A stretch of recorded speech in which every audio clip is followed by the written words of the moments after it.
नमो अरिहन्ताणं नमो सिद्धाणं नमो आयर्याणं नमो वज्रायाणं नमो लोये सौवसाहुणं समता रस का पान करो अनुभव रस का पान करो शांत रहो सहज सदा ही शांत रहो नहीं अशांति का कुछ कारण ज्ञान दृष्टि से देख हो क्यों पर लक्ष्य करे रे मूर्ख तेरे से सब भिन्न हो देह भिन्न है कर्म भिन्न है उदय आदि भी भिन्न हो नहीं अधीन है तेरे कोई सब स्वाधीन परिणमित हो पर नहीं तुझसे कहता कुछ भी सुख दुख का कारण नहीं हो करके मूढ़ कल्पना मिथ्या तू ही व्यर्थ आकुलित हो इष्ट अनिष्ट न कोई जग में मात्र ज्ञान के ज्ञेय हो ओ निरपेक्ष करो निज अनुभव बाधक तुमको कोई न हो तुम स्वभाव से ही आनंदमय पर से सुख तो लेश न हो झूठी आशा तृष्णा छोड़ो जिन वचनों में चित्त धरो द्रव्यों का दोष न देखो क्रोध अग्नि में नहीं जलो नहीं चाहो अनुरूप प्रवर्तन वेद ज्ञान ध्रुव दृष्टि धरो जो होता है वह होने दो होनी को स्वीकार करो कर्तापन का भाव न लाओ निज हित का पुरुषार्थ करो दया करो पहले अपने पर आराधन से नहीं चिगो कुछ विकल्प यदि आवे तो भी संबोधन समतामय हो। इथपर्यंत झालंय आमचं. काय सांगितलं त्याच्यामध्ये?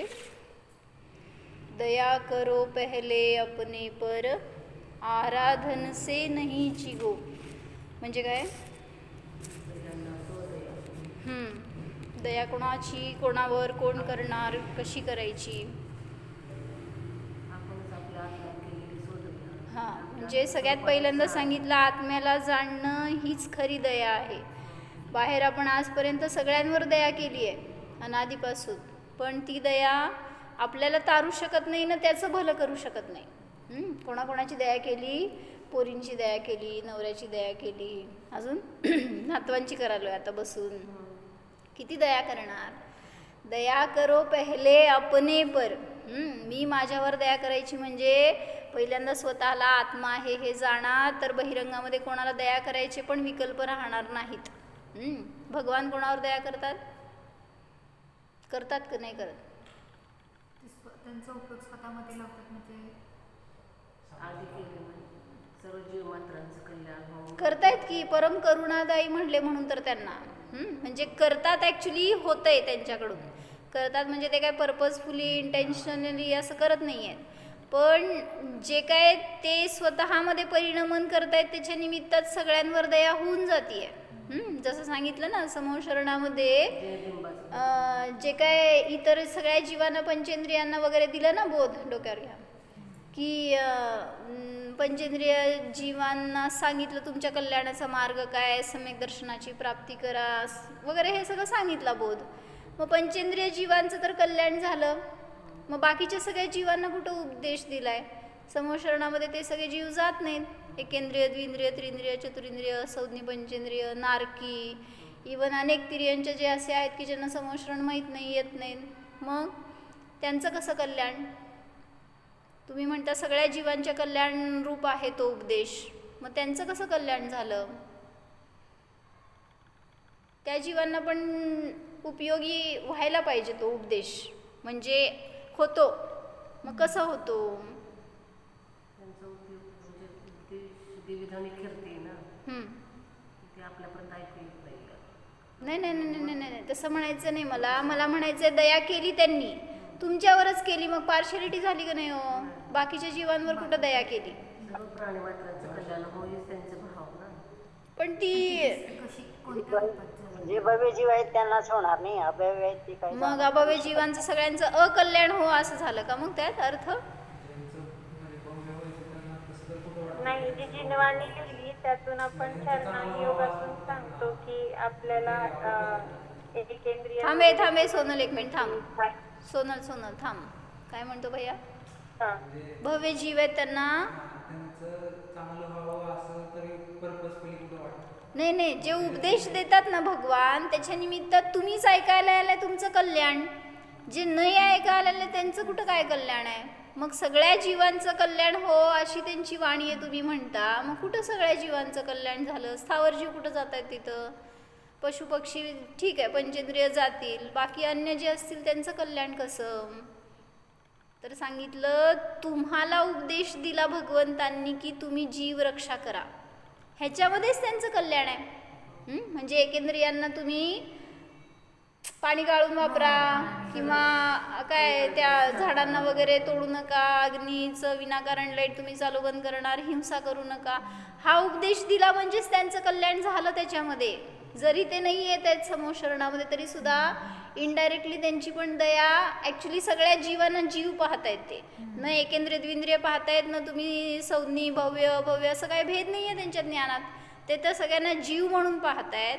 मग जे सान्निध्यात येतात त्यांना उपदेश मिळतोय, आणि जे येत नाही आहेत त्यांना त्यांच्या रक्षेचा उपदेश तुम्हाला दिला म्हणजे त्यांच्यावरची ती दया. म्हणून सांगितलं भगवान सर्वांवर दया करतात म्हणलं जाईल, पण करतात वास्तविक स्वतःवर दया करतात. कारण स्वतःला दिलेला वेळ आहे तो, म्हणजे तेच स्वतःला देत आहेत, बाकी सगळं तर जग परासाठीच आहे होय म्हणतायत. तुम्ही सगळे जग आहात, जगवासी सगळे काय करताय तो दुसऱ्यासाठीच जगतायत, दुसऱ्यावर दया करायचा प्रयत्न करतायत. जसं काय झालं सोलापूरमध्ये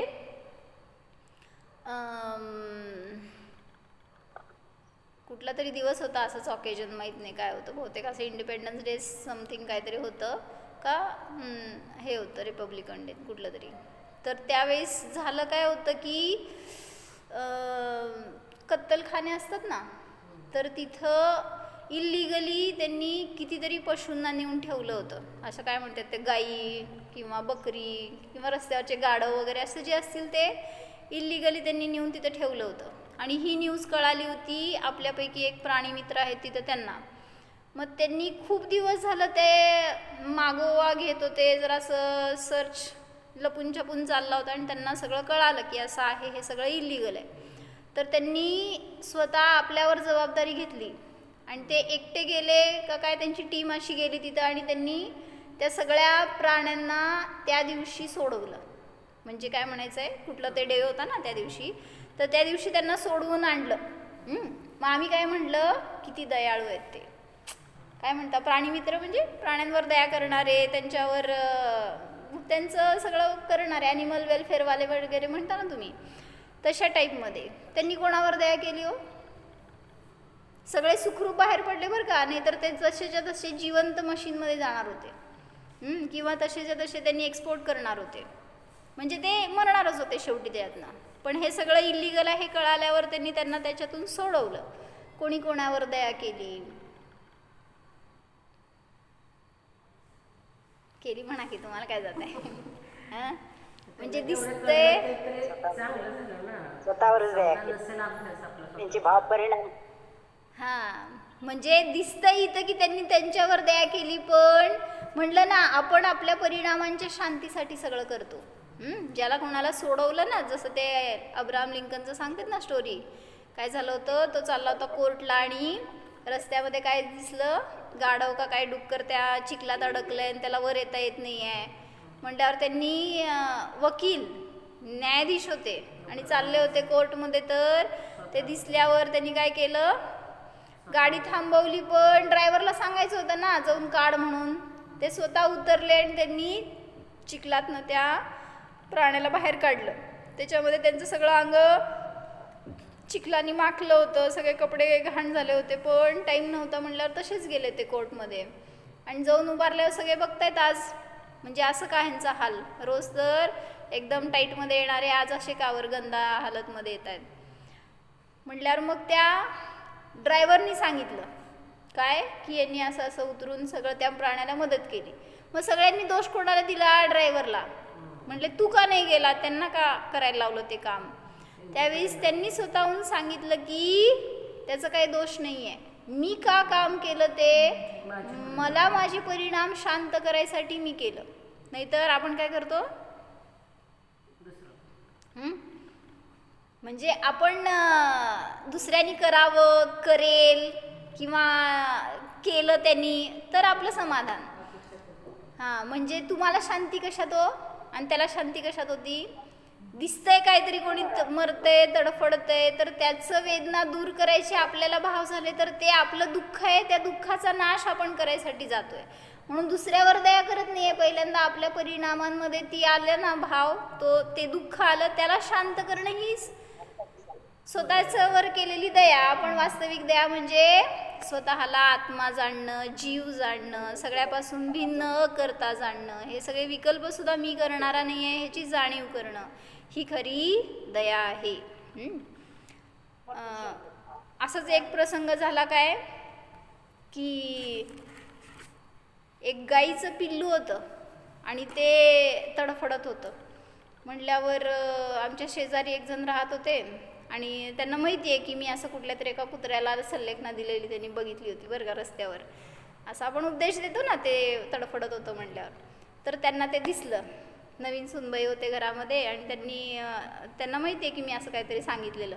ते पळत पळत माझ्याकडे आले आणि म्हटलं की ते वासरू पण तडफडायला लागले, त्याला आपण संलेखना देऊ, चला लवकर. मी म्हटलं वासरू आहे, असं काय ते मरायसारखं नव्हतं, ते कुत्रा आहे, त्याच्या डोक्यात आळ्या पडल्या होत्या, त्याला काहीतरी वेदना होते, ते गोळी खाऊ घातली होती लोकांनी, त्यामुळं ते मरायला टेकलेलं, म्हणून त्याला आम्ही संबोधन केलं. पण तिने काय केलं, ते वासरू पण मरायला लागले, तडफडायला, लवकर या म्हटलं की मरायला तर नाही, त्याला त्रास होतो एवढं माहिती होतं. ते अक्षरशः इतकं अस्वस्थ होतं की एक ठिकाणी उभारत नव्हतं, सगळीकडं पळत होतं, काय खात पित नव्हतं, बस डोकं मारत होतं सगळीकडं, असं दिसलं. मग आम्ही जाऊन बघितलं फक्त, म्हटलं हे काय मरायला लागलेलं नाही आहे, काहीतरी त्याला त्रास होतोय.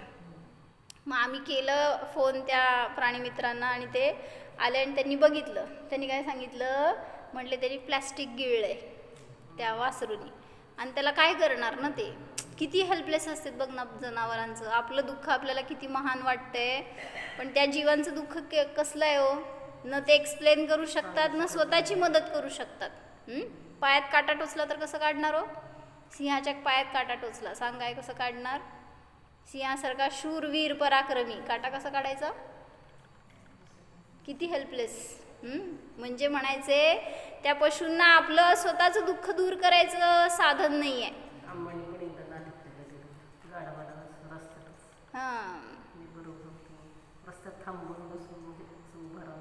बर, माताजींनी एका गाढवाला असं संबोधन केलं होतं असं सांगतायत. म्हणजे कोणी कोणावर दया केली हो? हा, म्हणजे ज्याला आत्मा समजलाय, ज्यांनी स्वतःवर दया केली आहे, त्याला सहजतेने बहिरंगामध्ये दुसऱ्या जीवांची दया त्याच्याकडून घडते. म्हणून इथे सांगितलं भगवान सगळ्यात मोठे दयाळू आहेत. आपल्याला वाटेल की मी दया करणारा, मी श्रेष्ठ आहे, पण वास्तविक दया कोण कोणावर करतो? मेन आपण आपल्यावरच करतो, बाहेर कोणावर आपण करू शकत नाही, कारण आपली पर्याय आपल्यातच असते. आणि आपण कितीही प्रयत्न केला दुसऱ्यावर दया करण्याचा, त्याला संबोधन करण्याचा, त्याची जर परिणती नसेल, योग्यता नसेल, तर तो परिवर्तित होत पण नाही. म्हणून काय केला अर्थ? दया करो पहले अपने पर, आराधन से नहीं चिगो. म्हणजे काय सांगा? म्हणजे स्वतःची साधना सोडू नका. दुसऱ्यावर दया करायला जातोय पण आपण, माझं सगळं विसरून मी जर तुम्हाला सांगत बसले तर माझी साधना नष्ट झाली ना. म्हणून सांगतायत दया पहिल्यांदा स्वतःवर करा. स्वतःला मोक्षाला न्यायचे तुम्हाला, ह्याची पहिल्यांदा धून असावी, हे जागरूकता असावी. नाहीतर तुम्ही जगाचं कल्याण करायला आज लोक काय करतायत बाहेर, तेच लोकेशनेसाठी म्हणा, प्रसिद्धीसाठी, यश कीर्तीसाठी वगैरे दुसऱ्याला सांगायची धडपड किंवा त्यांना तारायसाठी म्हणून सगळे प्रयत्न. म्हणजे जे प्रवचन करणार, मोटिवेशनल स्पीच देणार, सगळं इन्स्पायर करणार सगळ्या रीतीने वगैरे, पण त्याच्यात दुसऱ्यावरच दृष्टी आहे. त्याच्यात माझं कल्याण व्हावं हे कुठं भाव राहिले. घरी गेल्यावर समजा इथनं तुम्ही काय सांगत असाल, सांगतो का नाही भैया, काय ऐकलं काय नाही, तुझं प्रवचन करत जा घरी गेल्यावर. तर जेव्हा आपण तिथे सांगतो त्यावेळी आपले भाव काय असायला पाहिजेत, सांगता का नाही घरी गेल्यावर, काय सांगता ना, ऐकतात का कोण? ते पण विचारायला पाहिजे. गोष्ट सांगा होय. बर, काय सांगायचं सीमा भाभी?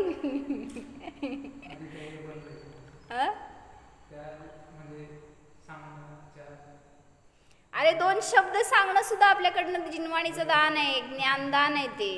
म्हणजे जे समजलं त्याच्याविषयी किंवा काय शंका आली त्याच्यावरून चर्चा, जे काय करणार त्या निमित्तात विषय कशा आहेत, उपयोग गेला नाही ना आपला, म्हणून आपली रक्षा आहे त्याच्यामध्ये. म्हणून सांगितलं दया करो पहले अपने पर, आराधन से नहीं चिगो. स्वतःची आराधना सोडून दुसऱ्यावर दया करायला जाऊ नकात. पहिल्यांदा स्वतःची दया करा. त्याच्यातून पण पुढं ओळीत सांगितलं कुछ विकल्प यदि आवे तो भी संबोधन समतामय हो. त्याच्यातून पण तुम्हाला विकल्प आले तर, दुसऱ्या जीवाला मार्गस्थ करायचे असे भाव झाले तर संबोधन समतामय हो. म्हणजे काय? समतेचा संबोधन असावं. म्हणजे त्याला मोक्ष मार्ग मिळावा असं असावं. असं नाही की किती सांगतो ह्याला ऐकतच नाही, असलेच आहेत, करतच नाही. द्वेष झाला ना अंतरंगामध्ये, म्हणजे तुमचा धर्म पण नष्ट झाला. मग काय करा म्हणतायत? दया करा, दुसऱ्यावर पण दया करा, ठीक आहे, पण स्वतःची स्थिरता नाही ढळू द्यायची आहे त्याच्यामध्ये.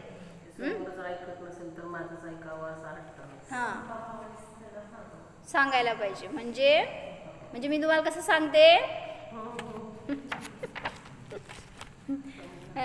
म्हणजे जर समजेने नाही सांगितलं तर उद्यापासून क्लास बंद. म्हणजे मी जर माझं साधना सोडून दुसऱ्याला जर मार्गस्थ करण्यामध्ये आपण धडपडलो, त्याचं म्हणजे स्वतःचा जीव स्वतःला ओळखता नाही आला, तर मी तुम्हाला काय सांगणार आहे हो. म्हणून सांगतात पहिल्यांदा मी मला सांगणार, मग तुम्हाला सांगणार. काय? हे जीवा पहिल्यांदा स्वतःला स्थिर कर, स्वतःवर दया कर, आणि मग विकल्प आला तर कुछ विकल्प यदि आवे तो भी संबोधन समतामय हो.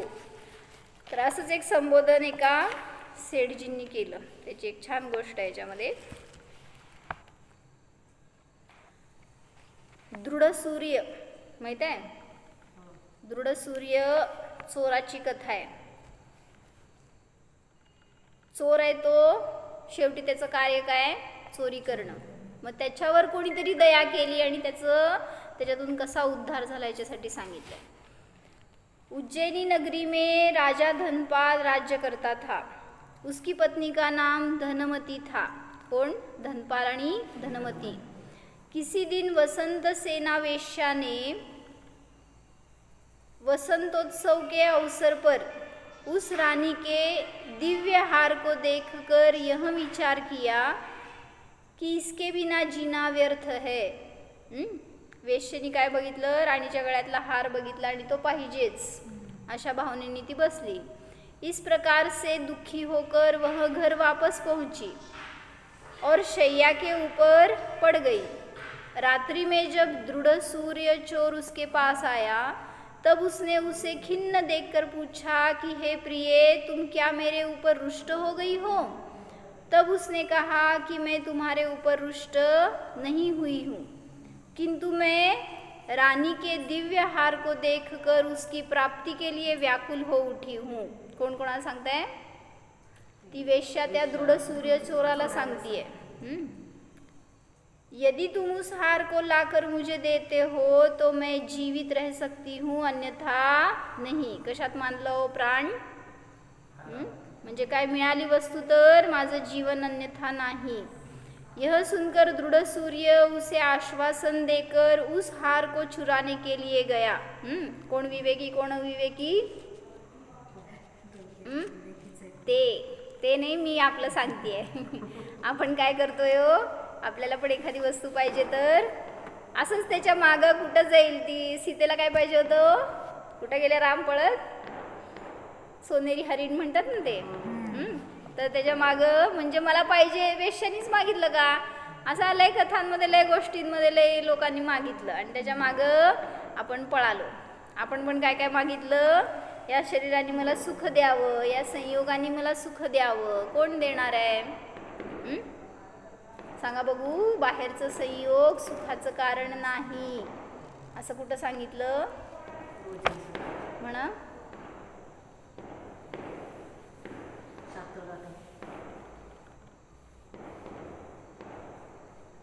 म्हणा 76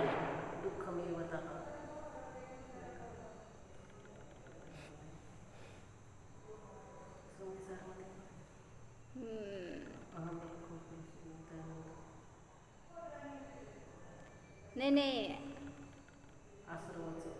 विषयामध्ये सुख मानतो म्हणून त्याच्यामध्ये व्यापार दिसतो, पण वास्तविक ते सुख नाहीये तर दुःख आहे असं प्रवचनसारमध्ये सांगितली गाथा। ती गाथा तुम्हाला घेतली आहे, तुम्ही सांगायलाच पाहिजे।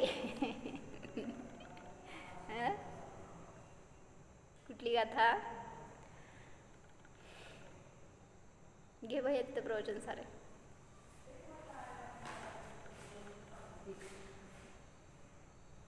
नाही नाही, ह्याच्यातच आहे आत्ता मागं पुढं किती 60च्या जवळपासची गाथा आहे।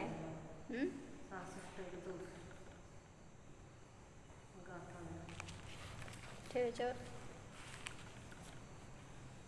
जैतम नहीं सद्भावम वावारो नथी विषयत्थम म्हणा।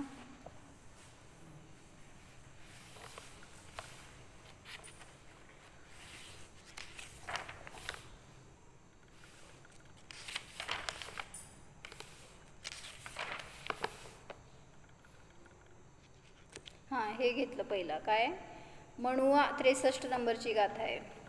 मणुआ सुरा मरिंदा अहिद्दुदा इंदियेहिम सहजेहिम असहंतातम दुःखम रमंती विषयेषु रम्येषु। काय सांगितलं? मनुष्य असू दे, चक्रवर्ती, मनुष्यातला इंद्र म्हणजे चक्रवर्ती, असुरेंद्र, देवेंद्र, कोणी सुद्धा असू देत, स्वाभाविक इंद्रियों से दुखित होते हुए ये सब इंद्र उस दुख को सहन नहीं करते हुए रम्य विषयों में रमण करते हैं या सुख मानते हैं। म्हणजे स्वतःचं दुःख सहन नाही झालं म्हणून त्या विषयातून सुख शोधण्याचा प्रयत्न करतो जीव आणि त्या विषयांचं सेवन करतो त्यामुळं, पण त्याला त्याच्या दुःखाचा अंत होत नाही। मग 64 नंबरची गाथा घेतली। जेसिम विषये सुरदिम तेसिम दुःखम वियाण सद्भावम जैतम नहीं सद्भावम वावारो नथी विषयत्थम। जेसिम विषये सुरदी, ज्यांची विषयामध्ये रती आहे, म्हणजे कुठले विषय? सगळे, खाण्यापिण्याचं भाव, काय घालण्याचे, काय दागिन्यांचे, कोणाला फिरण्याचे, कसले जे असतील ते काय पाहण्याचे, तर जेसीम विषय सुरदिम, आपल्याला वाटते की आपण शनिवार रविवार काय करतात लोक, कुठे गेले सांग विशाल भैया म्हणजे जेसीम विषय सुरदिम, ज्याला विषयामध्ये रती आहे ना तो त्यालाच भोगण्याच्या नादात असतो. तर त्याला ज्याला विषयामध्ये रती आहे त्याला नियमाने दुःख हा स्वभाव आहे हे समजून घ्या. जैतम नाही सबभावम, जर दुःख हा त्याचा स्वभाव नसता तर तो त्या विषयांमध्ये व्यापार केलाच नसता. म्हणजे करतोय या अर्थी समजून घ्या. असं नाही होत की मला काही इच्छा नाही, आपलं उगीच खातोय पितोय, उगीच आपलं फिरतोय भोगतोय भोगतोय, असं नाही होणार. जर त्याच्याविषयी ममत्व भाव नसेल, त्या दुःखाचा तो अंत करण्याचा प्रयत्न करत नसेल तर व्यापार दिसणार नाही विषयामध्ये. म्हणून जर तुम्ही विषय भोगताय तर समजून घ्या नियमाने दुःखी आहात. म्हणून तिने काय केलं, स्वतःचं दुःख नष्ट करण्यासाठी साधन काय मानलं, तो राणीच्या गळ्यातला हार. आणि याचं काय होतं, म्हणजे तिचं कार्य ते, ह्याचं कार्य काय, दृढ सूर्याचं, तिला सुख तर मला सुख, आणि तिचं सुख त्या हारमध्ये. करा बघू इक्वेशन. कोणाचं सुख कशामध्ये, कोणालाही सुख नाही. त्यामुळं वह उस हार को, हाँ, यह सुनकर दृढ़ सूर्य उसे आश्वासन देकर उस हार को चुराने के लिए गया. वह उस हार को चुराकर वापस आ ही रहा था कि हार के प्रकाश में उसे यमपाश कोतवाल ने देखकर पकड़ लिया. हार होता हातामध्ये तर तो इतका तेजस्वी होता आणि चोरलाय राणीचा म्हणल्यावर कोतवालानी पकडलं. तत्पश्चात वह राजा की आज्ञानुसार शूली पर चढ़ा दिया गया. चोराला दंड काय होतं, नियमाने मृत्यूदंड. त्याला चढवलं त्या सूलीवर. वह मरने ही वाला था कि उसे प्रभात समय में वहाँ से चैत्यालय को जाते हुए धनदत्त सेठ दिखा. जे की जिनमतानुयायी होते, धर्मप्रेमी होते. कशासाठी ऐकलं गोष्ट, कुछ विकल्प यदि आवे तो भी संबोधन समतामय हो, ह्याच्यासाठी सांगतात बरं का. म्हणजे त्याला संबोधन मिळालं एका सेठजींकडून, ह्या धनदत्त सेठजींकडून, आणि जे की परम दयाळू होते, समतावान होते असे ते. तब उसने धनदत्त से कहा कि हे दयालु, मैं प्यास से अतिशय पीड़ित हूँ, कृपा कर मुझे जल दीजिए. सुळी कशी होती माहिती का, आधी कशी चढवायची, सुळीवर चढवायचे म्हणजे त्याच्यामध्ये अडकवायचे, म्हणजे घुसवायचे म्हणा थोडक्यात. काय बाण भाला टाईप असं उभं ठेवलेलं आहे, तलवार म्हणा, जाऊ देत एक टाईपचं, आणि तलवारीवर घुसवणार त्यांना. ह्याला सुळीवर चढवणे असं म्हणतात. ॲक्च्युली तसं होतं पूर्वी. म्हणजे काय, जे आपण फाशी म्हणतो ना, फाशी पण सोपी म्हणा, पण ते त्याच्यावर घालणार तर नियमाने ती फाशीचं दोर तुटलं तर त्याला सजा नसती माहिती आहे का, परत दुसऱ्या फाशीवर चढवत नसेल. पण तुटत नाही ना. असल कोणाचं भाग्य तर तुटल्यानं पडलं तरी ते मुक्त झालेलं असतं, मग त्याची फाशी रद्द होत असते, असं नियम असतो.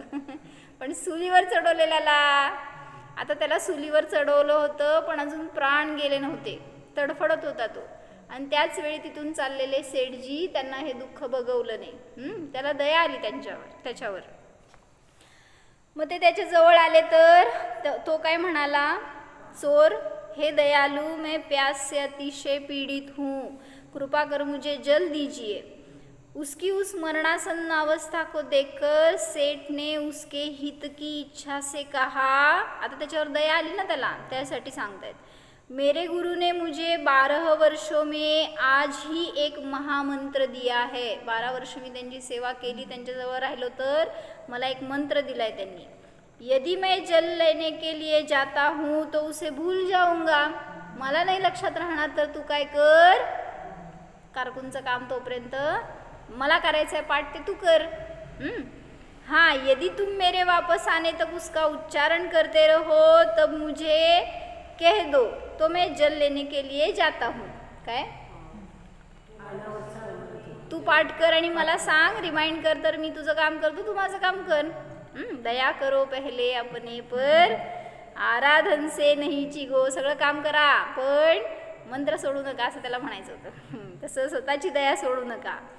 तब चोर ने कहा कि मैं तब तक उसका उच्चारण करता रहूंगा. ठीक आहे, तू आणून दे पाणी, तोपर्यंत मी त्याचं उच्चारण करत राहीन. तत्पश्चात सेठ उसे पंच नमस्कार मंत्र के पदों को कहकर चला गया. त्याला नमस्कार मंत्र दिला आणि तो सेठ निघून गेला. इधर दृढ़ सूर्य उक्त मंत्र के पदों का उच्चारण करते हुए. काय माहिती होता हो अर्थ? अंजन सरला काय माहित होतं तुमच्या?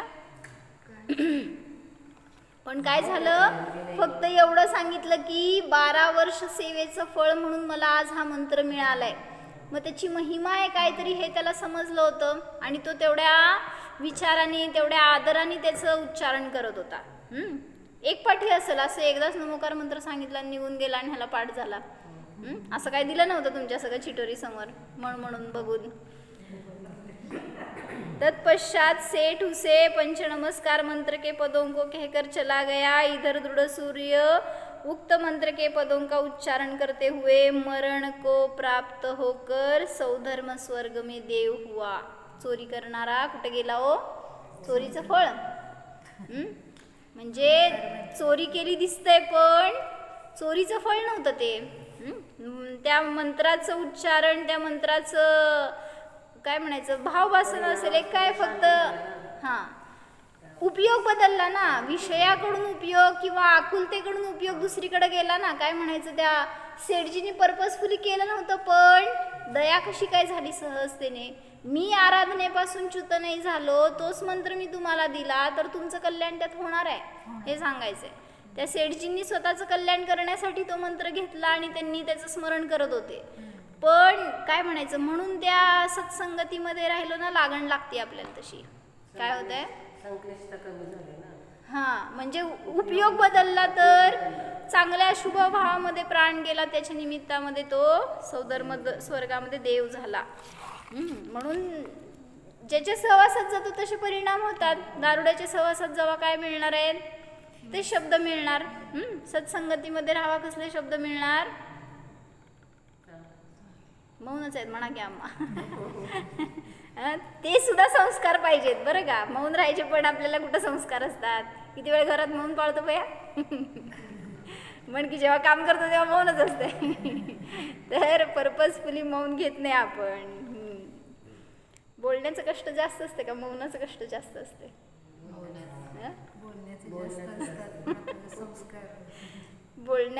बोलायला जास्त पुरुषार्थ करावा लागतो का मौनासाठी? मग तो पुरुषार्थ करा. मौन राहायला करायला. कोण बोललं? मौन राहा. उस समय चोर के पास, तो गेला सौधर्म स्वर्गामध्ये. उस समय चोर के पास धनदत्त सेठ को कुछ कहते हुए देखकर, जेव्हा अजून त्याचा प्राण जाणार होता ना त्यावेळेस तो चोर काहीतरी धनदत्त सेठला सांगतोय एवढं त्या कोतवालानी बघितलं.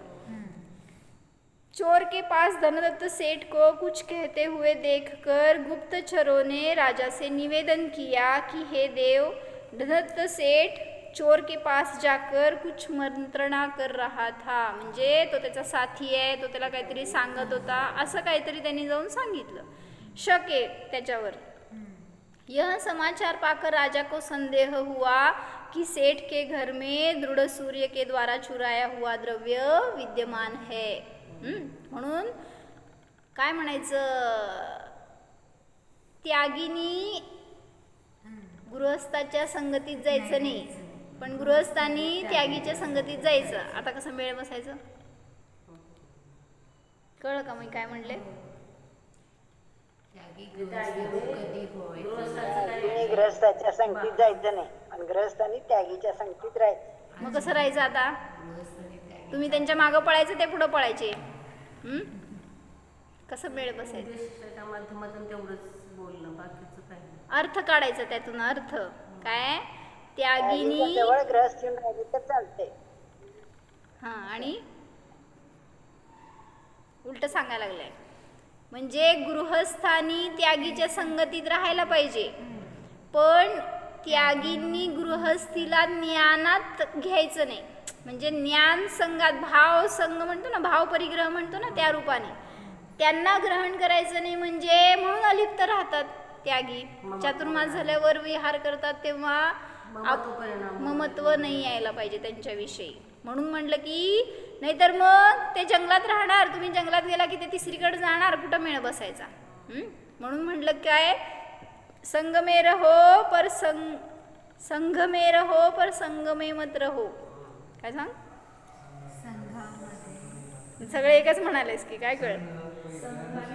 होय बरोबर कळलं की.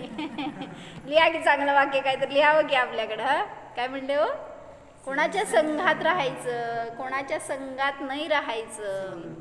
आपल्या ज्ञानामध्ये कोणाला घेऊ नका, म्हणजेच संघ नाही राहिला कोणाचा, म्हणून ते निसंग असतात, त्यागी असतात ते. आणि आपण कोणाच्या संगतीत नाही गेलो तरी सगळा परिग्रह आपल्या ज्ञानात आहे. कोणाचा हो, चक्रवर्तीचा. सगळं पाहिजे म्हणून तुम्ही इथं बसलाय, तर दुकानात गेल्यावर सगळं हे छान ते छान ते छान सगळं म्हणल्यावर आलाच परिग्रह आपल्या ज्ञानामध्ये. म्हणून कुठल्या दुकानात जायचं नाही, नाहीतर असं डोळे झाकून घ्यायचे. तर कुठं गेलं, काय सांगितलं? हा, गुप्तचरांनी सांगितलं की राजाला संदेह झाला की दृढ सूर्य चोराकडून चोरलेलं धन सगळं ह्याच्याकडे असणार. इसीलिए उसने राजपुरुषों को सेठ के पकड़ लाने और उसके घर पर पहरा देने की आज्ञा दी. राजाकडचे सगळे लोक त्याकडे गेले. तब उपरयुक्त देव आकर सेठ के घर की रक्षा करने के लिए दंडधारी पुरुष के वेश को धारण करके उसके घर के द्वार पर स्थित हो गया. कोण? ह्याच्यातलं धनदत्त सेठला काहीही माहीत नाही. काय झालं होतं, हा देव आला स्वर्गातून आणि उपकार करता कोण आहे त्याचं स्मरण केलं जातं त्यांच्याकडून. आणि तो तिथं त्याला समजलं की याच्या निमित्तात आपल्याला इतकी चांगली उत्कृष्ट पर्याय मिळाली आहे, तर त्याला उपकार काय म्हणायचं, कृतज्ञतेचे भाव झाले आणि तो त्याच्या घरी आला, त्याच्या द्वारावर द्वारपाल म्हणून वेश काढून बसलाय. उसने राजा के द्वारा भेजे गए उन राजपुरुषों को सेठ के घर के भीतर जाने से रोक दिया, कारण ते पकडायला आले होते त्याला. जब वे बलपूर्वक सेठ के घर के भीतर जाने को उद्यत हुए तब उसने उन्हें माया से दंड के द्वारा आहत किया. मारलं त्यांना, तुम्ही त्याला पकडायला जाऊ नका म्हणून. आणि वेगळ्या वेगळ्या प्रकाराने त्यांना पिडलं असं म्हणायचं होतं. पाय आडवा घातला, कोणाला तरी बांधलं, असं वगैरे खेळ केला त्यांनी एक प्रकाराने. इस वृत्तांत को सुनकर राजा ने जिन अन्य बहुत से राजपुरुषों को वहां भेजा उन्हें भी उसने उसी प्रकार मार डाला. तब क्रुद्ध होकर राजा स्वयं ही वहां बहुत सी सेना लेकर आ पहुंचा. तब देव ने उसकी उस समस्त सेना को भी उसी प्रकार मार गिराया. कोण? देवच आहे. शक्ती किती असते त्याच्याकडं. जब राजा, म्हणून कुठल्या देवाशी भांडायला जायचं, तुमची शक्ती पुरत नसते त्यांच्या समोर. जब राजा भागने लगा तब देव ने उससे कहा कि यदि तुम सेठ की शरण में जाते हो तो तुम्हें छोड़ सकता हूँ. तू ज्याला पकडायचं आज्ञा दिली होती ना त्याला शरण जा तर तू सुटशील, अन्यथा नाही. तब राजा जिन मंदिर में सेठ के पास आया और बोला, हे सेठ मेरी रक्षा कीजिए. ॲक्च्युली घरात सेठ नव्हता, सेठ होता जिन मंदिरात. मग आता कुठं गृह चैत्यालयात होता का बाहेर मंदिरात होता माहीत नाही, पण हा त्या अडून बसला होता की त्याला मारू नये कोणी. तब सेठ ने उस वेशधारी देव से पूछा कि तुम कौन हो और यह उपद्रव तुमने किस लिए किया है. ह्याच्यातलं काहीच माहीत नाही. बाहेर सगळेजण एवढे पडलेत आणि त्यांना मारलंय, हे कोण आहे, तो हेरा देतोय, मला पकडायला येत, काहीच माहीत नाही सेठजींना. तो येऊन देवाला विचारतो, कोण आहेस तू आणि हे काय चाललंय. इस पर सेठ को प्रणाम करके देव ने कहा कि मैं वही दृढ़ सूर्य चोर हूँ जिसे कि आपने मरते समय पंच नमस्कार मंत्र दिया था. मैं आपके प्रसाद से सौधर्म स्वर्ग में महारुद्धि का धारक देव हुआ हूँ. मैंने यह सब आपकी रक्षा के निमित्त किया है. इस प्रकार वह चोर भी जब अन्य मनस्क होकर के भी म्हणजे त्याचा उपयोग दुसरा होता, त्याला काहीच माहीत नाही पंचनमस्कार मंत्राबद्दल, तरीसुद्धा त्यांनी जे काही स्मरण केलं, त्याचं चिंतन केलं, त्याच्या निमित्तात त्याची गती सुधारली. उस मंत्रोच्चारण के प्रभाव से स्वर्ग सुख को भोगता हुआ है, तब अन्य जन विशुद्धि पूर्वक उसका उच्चारण करने से क्यों न सुख को प्राप्त करेंगे. सगळ्या प्रकारचे सुख तुम्हाला प्राप्त होऊ शकतात. कशासाठी ऐकलो म्हणा 2 लाईन. दया करो पहले अपने पर, आराधन से नहीं चिगो, कुछ विकल्प यदि आवे तो भी संबोधन समतामय हो. काय सांगायचं सांग मॉरल स्टोरीतून. त्या सेठजींनी त्या चोरावर दया केली पण आपली आराधना सोडली नाही. म्हणजे म्हणून त्याचं पण कल्याण झालं आणि याचं पण कल्याण झालं. नाहीतर मी माझं सोडून, माझं ताटातलं खायचं सोडून दुसऱ्याला जर देत बसलो तर मी पण उपाशी आणि त्याला मिळालं तर मिळालं नाही तर नाही. त्यामुळं ना तुमचं कल्याण ना त्याचं कल्याण. म्हणून श्रेणिकाने काय केलं तो माहीत आहे, जेव्हा राजकुमारांची परीक्षा चालली होती तेव्हा त्या राजा कोणाला करायचं ह्याच्यासाठी म्हणून श्रेणिकाचे वडील सगळ्यांचं किती 500 पुत्र होते, त्यांची सगळ्यांची परीक्षा चालली होती. तर त्यांच्या अंगावर त्यांना पहिल्यांदा जेवायला बसवलं सगळ्यांना. सगळे पंचपक्वान्न वाढली समोर. 500 पुत्र बसलेत जेवायला आणि त्यांच्या अंगावर कुत्री सोडली. काय करणार कुत्रे, त्यांना तर त्रास देणार किंवा ताटातलं तरी खाणार. म्हणल्यावर काय केले, सगळे घाबरले आणि ताटातलं आहे ते त्यांच्या अंगावर मारू लागले, पळू लागले. श्रेणिक असतो ना बसून एके ठिकाणी जेवण करत असतो, मग त्याकडे गेले नाहीत का कुत्रे. हां असं विवेकी आहे. श्रेणिकाला भेटला होता काय तुम्हाला सांगितली आयडिया का तुम्ही सांगितली त्याला. हां त्यांनी काय केलं, त्याच्याजवळ कुत्रे यायला लागले तर बाजूची ताटं त्यांच्याकडे फेकतोय आणि स्वतः जेवतोय. त्यामुळं हां ते त्याच्याकडे येऊ शकले नाहीत ना त्रास द्यायला. म्हणजे काय करायचं आहे, आपली आराधना सोडायचं नाही हे मला सांगायचं आहे. कोणी तुमच्यावर काय उपसर्ग करेल, तुम्हाला चांगलं काय म्हणेल, वाईट म्हणेल, जे पण असेल किंवा काय अपेक्षेने तुमच्या संयोगात येईल, पण मी त्याला संबोधन करेन. पण कसं, दया करो पहले अपने पर. मग माझी दया मी काय करणार आहे, मी जे आजपर्यंत इतकं अनेक पर्यायांमध्ये अनेक प्रकारच्या दुःखाला प्राप्त केलं, तर त्या दुःखातून मला स्वतःला सोडवायचं हे भाव होतात का. पहिला दुःखी आहे हे भाव होतात का. मग कसं त्या दुःखाचा अंत होणार वाटतं का, कसं करायचं. काय दुःखी आहे का सुखी आहे, संपलं म्हणा की दुःख आता. नाही दुःख आहे ह्याचा निर्णय नाही आहे, म्हणूनच तर त्याच्यापासून सुटायचा प्रयत्न करत नाही आहे. रोज नवीन दुःखाचे उपाय करतोय. किती सोपं आहे सांगा आता सुटायला. आपल्याला काय करायचं संसारात रोज, सोडा चला या इथं. सुख देतोय तुम्हाला तर नकोय आपल्याला. झालं की आता कर्तव्य काय म्हणतात ना, कृतकृत्य झालंय, पोरांची लग्न झाली, सगळं झालं, काय करायचं घरात बसून. मग उलट आत्मकल्याण करा, आपला भाव आपल्यासाठी द्या, ह्याच्यापेक्षा दुसरं. नाहीतर लोक काय म्हणतात, झालंच पोरांचं लाईनला लागलं की आलोच, पोरांची पोरं झाली, त्यांची पोरं झाली, आता जावा घरातनं म्हणतात तरी जात नाहीत लोक. असा मोह जकडून राहतो त्याच्यामध्ये. म्हणून सांगतायत पहिले दया अपने ऊपर करो. दया करो पहले अपने पर, आराधन से नहीं चिगो. 2 ओळी पाठ करायच्या आणि त्याच्यावर चिंतन करायचं. कुछ विकल्प यदि आवे तो भी, मला माझी समता सोडायची नाही आहे. भलेही मी कोणाला संबोधन करेल नाही तर नाही करेल, पण मला समता स्वभाव समजला असेल तर तोच उपदेश अन्यांना सुद्धा दिला जाणार, म्हणून स्वतःला जाणार. हो सांगतो का भैया, सांग की. जाणार हामी सर्व दुःखांनी रहित, स्वभावानेच सुखमय जीव आहे. निसंग जीव आहे जाणा. अनादि अनंत एकटाच आहे जाणा.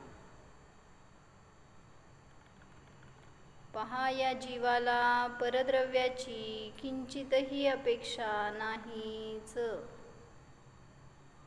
परद्रव्याविनाच हा मी स्वयं सुखमय आहे, स्वाधीन आहे, निरपेक्ष आहे, जाणीव करा.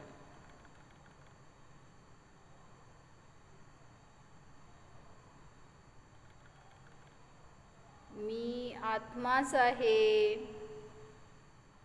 हीच स्वतःवरची परमदया आहे. जाणणे हाच माझा स्वभाव आहे.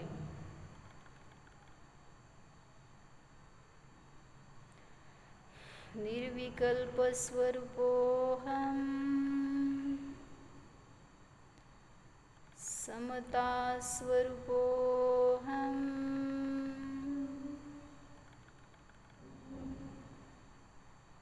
निसंग स्वरूपोऽहम्. ओम विसर्जन.